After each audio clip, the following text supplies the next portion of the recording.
나는 올해로 47, 경남 쪽에서 20년째 트럭을 모는 기사다. 밤길을 달리는 게 일이니까 남들 자는 시간에 일어나고 새벽녘쯤 돼서야 커피 한 잔으로 눈을 붙인다. 사람들은 종종 나에게 묻는다. 밤에 그렇게 다니면 안 무섭냐고. 그럴 땐 늘 웃으며 대답했다. 귀신보다 졸음이 더 무섭죠. 그 말이 내 삶의 신조 같은 거였다. 그런데 이상하게 그날 이후로는 그 말을 쉽게 못하게 됐다. 그날은 비가 내렸다. 굵지도 잔잔하지도 않은 애매한 비. 유리창을 두드리는 소리가 일정하게 이어져서 졸음과 긴장을 동시에 불러오는 그런 날이었다. 나는 밀양에서 창원 공단 쪽으로 화물을 내려놓고 다시 김해 쪽으로 돌아가던 중이었다. 새벽 2시쯤 됐을 거다. 안민국에 창원에서 진해로 넘어가는 그 길은 트럭 기사들 사이에선 나름대로 유명하다. 밤에 달리면 도로가 고요하고 옆은 절벽처럼 떨어진 산길이라 고개를 넘을 때마다 무심코 브레이크에 힘이 들어간다. 비가 내리던 그날 내 트럭 안은 조용했다. 라디오도 꺼놨다. 엔진 소리, 와이퍼가 유리창을 가르는 소리, 그리고 타이어가 물을 밀어내는 소리만 들렸다. 그 리듬이 일정하게 이어지다 보면 어느 순간 모든 게 꿈결처럼 느껴진다. 도시의 불빛도 사라지고 산 안쪽으로 들어서면 그저 비 냄새와 흙 냄새, 그리고 안개 같은 고요함이 전부였다. 그때였다. 도로 옆 가로등 불빛이 비추는 가장자리에서 뭔가가 스쳤다. 처음엔 그냥 비닐봉지가 날린 줄 알았다. 하지만 그건 천천히 마치 걸음처럼 움직였다. 하얀색, 어깨까지 오는 검은 머리, 그리고 고개를 약간 숙인 채로 도로 한가운데로 나오는 실루엣. 뭐야, 저 사람은? 나는 반사적으로 브레이크를 밟았다. 타이어가 물 위를 미끄러지며 끽 소리를 냈다. 전조등 불빛이 그 사람을 비췄다. 얇은 흰 원피스 같은 걸 입은 여자가 머리를 축 늘어뜨린 채로 서 있었다. 비에 젖은 머리카락이 얼굴에 붙어 있어서 표정은 보이지 않았다. 심장이 콩 하고 뛰었다. 그 시간에 그 산속길 한가운데에 사람이 서 있을 리가 없었다. 나는 창문을 내리려다 멈췄다. 혹시 사고를 당한 사람일 수도 있잖아. 하지만 이상했다. 트럭 전조등에 비친 그녀의 그림자가 없었다. 그리고 움직이지 않았다. 나는 다시 엑셀을 밟았다. 트럭이 천천히 다가갔다. 가까워질수록 내 눈이 이상하다는 걸 느꼈다. 그 여자는 도로 위에 서 있는 게 아니라 약간 떠 있는 것 같았다. 정확히는 발이 도로에 닿지 않았다. 물 위에 발자국도 흔적도 없었다. 에이, 내가 피곤해서 환각 보이는 건가? 나는 스스로를 설득했다. 밤을 꼬박 새운 지 이틀째였다. 머리도 아프고 커피로 버티는 상태였으니 이게 착각일 수 있다고. 그렇게 생각하며 다시 시선을 돌렸는데 그녀는 사라져 있었다. 정확히 눈을 깜빡이는 그 짧은 사이에 그 순간 등골이 식었다. 트럭 안 온도가 떨어지는 게 느껴졌다. 에어컨은 꺼져 있었고 창문도 다 닫혀 있었다. 그런데도 습한 공기 사이로 싸늘한 냉기가 내 목덜미로 파고들었다. 그때 라디오가 갑자기 켜졌다. 분명 꺼놨던 라디오였다. 잡음만 가득한 채로 누군가 숨 쉬는 소리가 들렸다. 하! 그건 음악도 뉴스도 아니었다. 숨소리. 정확히 내 바로 옆 조수석에서 나는 소리 같았다. 나는 라디오를 껐다. 그런데도 숨소리는 계속됐다. 내 손이 덜덜 떨렸다. 조수석을 바라봤다. 아무도 없었다. 하지만 시선 끝자락에 젖은 머리카락이 스르륵 흘러내리는 게 보였다. 그때 나는 본능적으로 핸들을 꺾었다. 트럭이 비탈길 옆으로 미끄러졌다. 타이어가 자갈을 튕기며 요동쳤고 간신히 핸들을 다시 바로잡았다. 아니야. 사람은 없어. 그냥 착각이야. 나는 스스로에게 계속 말했다. 하지만 냄새가 났다. 비 냄새도 흙 냄새도 아닌 젖은 머리에서 나는 곰팡이 섞인 냄새. 그리고 바로 귓가에서 낮게 속삭이는 듯한 소리. 가지마. 나는 그대로 악셀을 밟았다. 트럭 엔진이 울부짖으며 도로를 밀고 나갔다. 그때 사이드미러에 무언가가 스쳤다. 하얀 그림자. 그리고 도로 끝 커브를 돌기 직전 미러 속 그녀가 나를 따라오고 있었다. 걸음이 아니라 미끄러지듯이. 그 와중에도 얼굴은 안 보였다. 그저 젖은 머리, 흰 옷, 그리고 도로 위에 남지 않는 발자국. 나는 필사적으로 브레이크를 밟았다. 엔진이 울고 트럭이 멈췄다. 그녀는 어느새 사라져 있었다. 다만 그 자리에 희미하게 남은 물웅덩이 속에서 무언가 손자국 같은 흔적이 남아 있었다. 그리고 그 손자국은 도로의 반대쪽 내 트럭 쪽으로 향해 있었다. 나는 무의식적으로 시선을 들어 사이드미러를 봤다. 거기 조수석 창문 너머로 축축하게 젖은 무언가가 미끄러지듯 스쳤다. 바로 그 순간 내 트럭 내부의 라디오가 다시 켜졌다. 이번엔 음악이 아니었다. 낮은 남자의 목소리로 단 한 문장이 흘러나왔다. 그 여자, 아직 거기 있어요. 나는 그날 이후로 트럭을 세우지 않았다. 그대로 산길을 빠져나와 창원 시내 쪽 불빛이 보일 때까지 악셀에서 발을 떼지 않았다. 엔진이 터질 듯 요란하게 울려도 상관없었다. 라디오에서는 여전히 잡음이석 소리가 들려왔고 그 틈마다 낮은 숨소리가 섞였다. 하! 하! 그 소리는 어느 순간 내 호흡과 리듬이 맞아버렸다. 마치 내 안에서 나는 소리처럼. 도로가 평지가 되고 공단의 가로등이 눈에 들어왔을 때 나는 거의 울듯이 한숨을 내쉬었다. 괜찮아, 이제 사람 사는 데야. 그렇게 중얼거리며 트럭을 한쪽 갓길에 세웠다. 와이퍼가 멈추자 유리창 위로 빗물이 천천히 흘러내렸다. 그제야 나는 손을 떨며 담배를 꺼냈다. 불을 붙이려는데 라이터 불꽃이 한 번에 켜지지 않았다. 몇 번을 켜도 꺼졌다. 그 순간 내 시야 한쪽 끝에서 무언가 스쳤다. 사이드미러. 거기 젖은 머리카락이 반쯤 흘러내린 얼굴이 있었다. 나는 거의 비명을 지르며 문을 열고 밖으로 뛰쳐나왔다. 밖에는 사람도 없었다. 차 문은 닫혀 있었고 미러에는 아무 흔적도 없었다. 다만 트럭 옆 도로 위에 젖은 발자국 2개가 찍혀 있었다. 내 것도 누군가의 것도 아닌 너무 작고 물기가 짙은 발자국. 그건 트럭 쪽으로 향해 있었다. 나는 그때부터 믿기 시작했다. 이건 환각이 아니라 무언가 실제로 따라오고 있다는 걸. 그날 밤 집에 돌아와서도 잠을 이루지 못했다. 씻지도 않고 침대에 누워 눈을 감으려는데 귀에 계속 빗소리가 맴돌았다. 창문은 닫혀 있었지만 마치 머리맡에서 누가 젖은 손으로 유리를 문지르는 듯한 소리. 쓱쓱쓱쓱 한참을 참고 있었는데 그 소리 사이로 누군가의 목소리가 들렸다. 아저씨. 그건 여자 목소리였다. 젖은 듯한 소리. 왜 그냥 갔어요? 나는 벌떡 일어나 불을 켰다. 아무도 없었다. 하지만 창문에 손자국이 남아있었다. 작고 희미한 손자국. 손바닥에서 물이 흘러내리듯 흔적이 길게 번져 있었다. 그날 이후 나는 한동안 일을 못했다. 트럭만 타면 그 여자가 떠올랐다. 하얀 원피스, 젖은 머리, 도로 한가운데서 나를 보던 그 모습이. 그래서 일부러 낮에만 운전했다. 밤에는 절대 안 갔다. 그런데 이상하게도 그 여자는 밤에만 나타나는 게 아니었다. 어느 날 낮 배송 중이었다. 창원공단에서 마산 쪽으로 짐을 옮기던 중 트럭 라디오가 갑자기 꺼졌다 켜졌다 했다. 이번엔 낮이었다.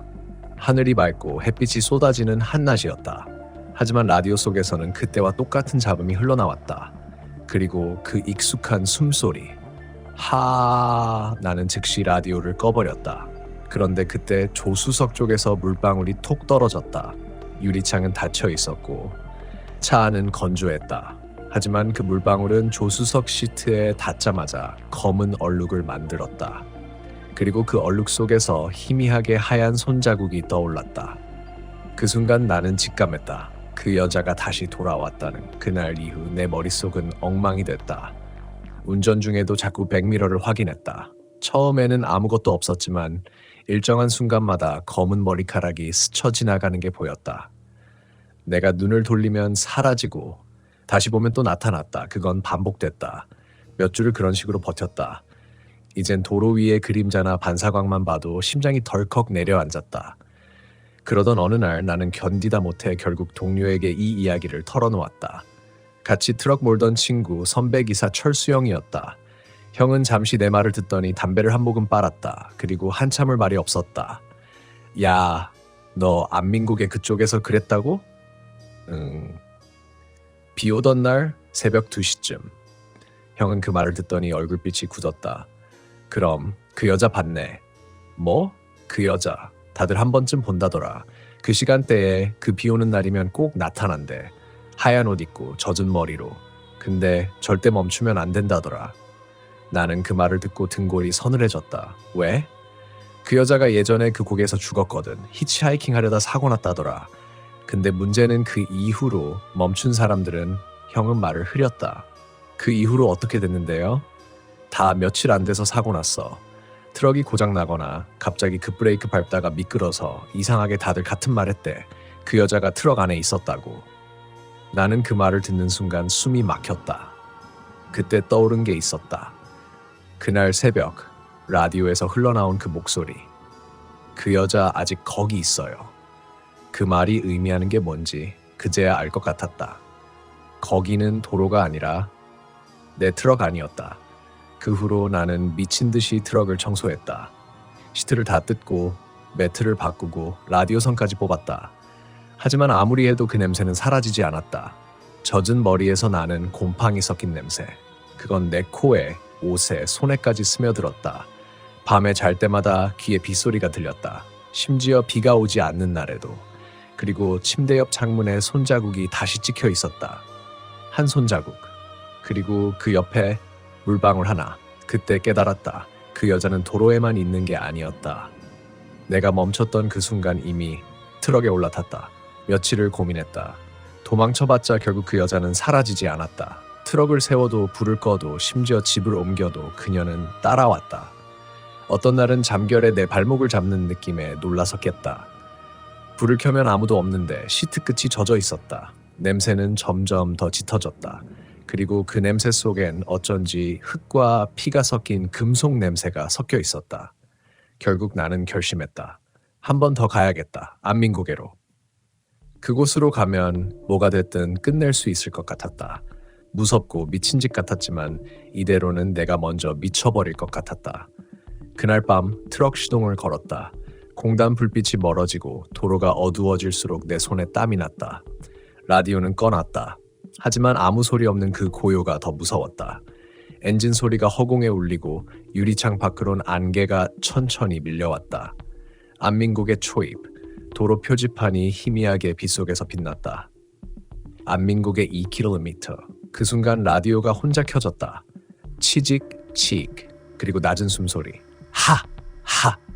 그 소리 뒤에 한 여자의 울음소리가 섞였다. 처음엔 멀리서 들리던 그 소리가 점점 가까워졌다. 마치 내 귀 옆에서 누가 울고 있는 듯 했다. 나는 손을 떨며 라디오를 껐다. 그런데도 소리는 멈추지 않았다. 오히려 더 선명했다. 아저씨, 왜 돌아왔어요? 나는 핸들을 꽉 쥐었다. 너 대체 뭐야? 그 말이 입에서 튀어나왔다. 왜 나한테 이러는 거야? 잠시 정적이 흘렀다. 그리고 아주 낮게 그녀의 목소리가 대답했다.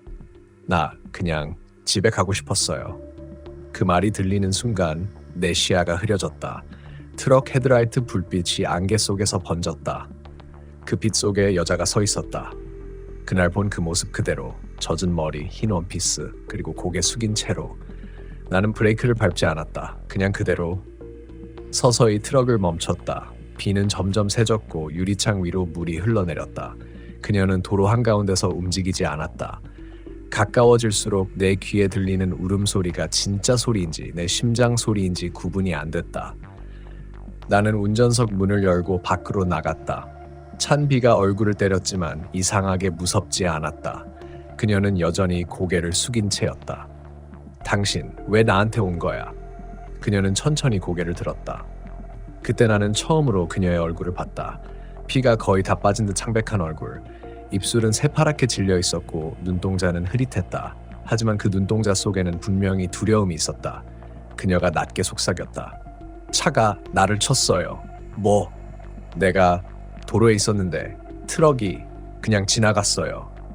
그 순간 내 머릿속이 하얘졌다. 그녀의 말이 이어졌다. 비 오는 밤이었어요. 히치하이킹 하려던 길이었는데 아저씨처럼 생긴 트럭이. 나는 비틀거리며 뒤로 물러났다. 아니야, 난 그런 적 없어. 하지만 기억이 스치듯 지나갔다. 몇 달 전 비 오는 날, 비슷한 시간, 같은 도로. 그날 나는 브레이크를 밟았지만 무언가가 툭 부딪히는 느낌이 있었다. 그땐 그냥 돌인 줄 알았다. 트럭 아래를 확인했지만 아무것도 없어서 그냥 갔다. 그제야 모든 게 맞아떨어졌다. 그녀의 젖은 머리, 흰 옷, 라디오의 숨소리, 그리고 나를 따라온 이유. 그건 단순히 귀신의 원한이 아니었다. 도움을 청하는 목소리였다. 그날 미안해. 내 목소리가 떨렸다. 그녀는 잠시 나를 바라보더니 천천히 눈을 감았다. 그래요. 이제 괜찮아요. 비가 더 거세게 내렸다. 그녀의 모습이 안개 속으로 희미해지더니 어느 순간 사라졌다. 도로 위엔 그녀의 발자국만 희미하게 남았다가 곧 빗물에 씻겨 내려갔다. 나는 한참을 그 자리에 서 있었다. 시간이 멈춘 듯했다.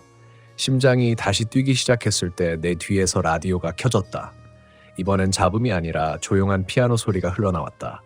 그리고 그 위로 낮고 부드러운 목소리. 감사해요. 나는 천천히 트럭으로 돌아와 시동을 걸었다. 엔진 소리가 이전보다 조용하게 들렸다. 창문에 맺힌 빗방울 사이로 안민국의 불빛이 흐릿하게 반짝였다. 그날 이후 그 여자는 더 이상 나타나지 않았다.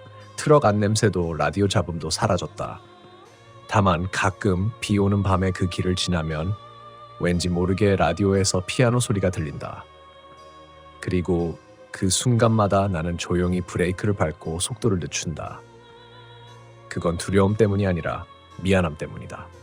그날 이후로 나는 안민고개를 다시 지나도 무섭지 않았다. 그 길은 여전히 어둡고 비가 오면 여전히 위험한 도로지만 그녀의 모습은 더 이상 나타나지 않았다. 한동안은 믿기지 않았다. 정말로 끝난 걸까? 내가 본 게 꿈은 아닐까? 하지만 그날 이후 내 트럭 라디오에서는 이상한 소리가 완전히 사라졌다. 대신 가끔 비 오는 날이면 자동으로 짧은 피아노 선율이 흘러나왔다. 라디오 주파수도 맞지 않았고 그 음은 라디오 본체에서조차 흘러나오지 않았다. 마치 어디선가 바람에 섞여 들어온 것처럼 잠깐 스쳐가는 듯 들렸다가 사라졌다. 그럴 때면 나는 잠시 트럭을 세웠다. 그리고 조용히 말했다. 이제 편히 쉬어요. 그녀는 정말로 떠난 걸까?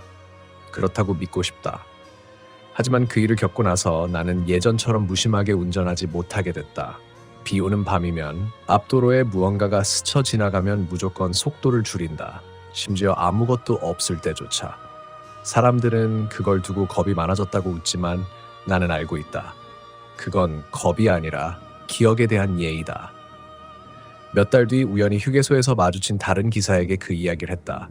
그는 잠시 내 말을 듣더니 고개를 끄덕였다. 그 여자 말이지? 다를 들었어. 근데 이상하게 요즘은 안 나타난다더라. 그 말에 나는 조용히 미소를 지었다. 그녀가 진짜로 사라졌다는 의미였다. 하지만 한 가지 묘한 일은 남아있었다. 그날 밤 이후 내 트럭의 사이드미러 한쪽이 항상 습기처럼 흐려져 있었다. 아무리 닦아도 하루가 지나면 다시 뿌옇게 변했다. 그 부분만. 마치 누군가 손바닥으로 살짝 문질러 놓은 것처럼. 나는 그걸 그냥 두기로 했다. 왠지 그 자국이 사라지면 그녀가 정말 완전히 사라져버릴 것 같아서였다. 시간이 흘러 어느덧 1년이 지났다. 창원에서 진해로 향하는 비 오는 새벽, 그날처럼 안민고개를 넘고 있었다. 라디오는 조용했고 트럭 안은 따뜻했다. 그런데 커브를 도는 순간 전조등 불빛에 도로 옆에 뭔가가 비쳤다.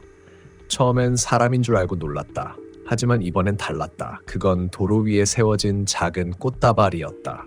젖은 흰 백합 몇 송이, 그리고 그 아래 젖은 편지 한 장이 붙어 있었다. 트럭을 세우고 내려가 봤다. 편지에는 삐뚤빼뚤한 글씨로 이렇게 적혀 있었다. 늦게라도 기억해줘서 고마워요. 나는 그 자리에 한참을 서 있었다. 비가 계속 내렸지만 이상하게 추위가 느껴지지 않았다. 그냥 마음 한켠이 서늘하면서도 편안했다. 그날 이후 나는 매년 그 고개를 지날 때마다 작은 꽃 한 송이를 두고 간다. 아무도 모르는, 이름조차 모르는 그 여자를 위해서. 가끔은 그런 생각이 든다. 그녀가 정말 귀신이었을까? 아니면 내 무의식이 만들어낸 죄책감의 형상이었을까? 하지만 그건 중요하지 않다. 그날 내가 그녀의 목소리를 들었고 그녀가 눈을 감으며 괜찮아요 라고 말했으니까 그건 분명 현실이었다. 그 일을 겪은 후 나는 세상이 달라 보이기 시작했다. 밤길에 불빛 하나, 도로 위에 물웅덩이, 사람들이 무심히 지나치는 길 한켠의 낡은 신호등조차도 이젠 그냥 지나치지 못한다. 그곳에도 분명히 누군가의 사연이 묻어있다는 걸 알게 됐기 때문이다. 그녀를 본 이후로 나는 다시는 귀신보다 졸음이 무섭다는 농담을 하지 않는다. 이젠 그 말을 이렇게 바꿔 말한다. 졸음보다 더 무서운 건 우리가 잊어버린 사람들의 목소리입니다. 밤을 달리는 트럭 안은 여전히 고요하다. 하지만 그 고요함 속에는 더 이상 두려움이 없다. 라디오에서는 여전히 간간히 피아노 선율이 흘러나온다. 어쩌면 그건 진짜 방송이 아닐지도 모른다. 그녀가 마지막으로 남긴 인사일지도. 나는 그 소리를 들을 때마다 왠지 모르게 하늘을 본다. 비가 내리는 날이면 빗줄기 사이로 하얀 옷을 입은 한 여자가 서 있는 듯한 착각이 든다. 하지만 이제는 그 모습이 무섭지 않다. 그녀는 더 이상 원망의 그림자가 아니라 그저 돌아가지 못했던 사람일 뿐이니까. 트럭 전조등이 빗속을 가른다. 그 불빛 끝에 한때 공포였던 그 길이 지금은 기묘하게 평화롭게 느껴진다. 나는 조용히 기어를 올리며 속삭인다. 이제 정말 잘 가요. 그 순간 라디오가 아주 잠깐 켜졌다. 그리고 들렸다. 낮은 숨소리와 함께 그녀의 마지막 목소리. 네. 라디오 불빛이 꺼지고 도로 위 빗방울이 반짝였다. 모든 게 끝났다는 걸 그제야 실감했다.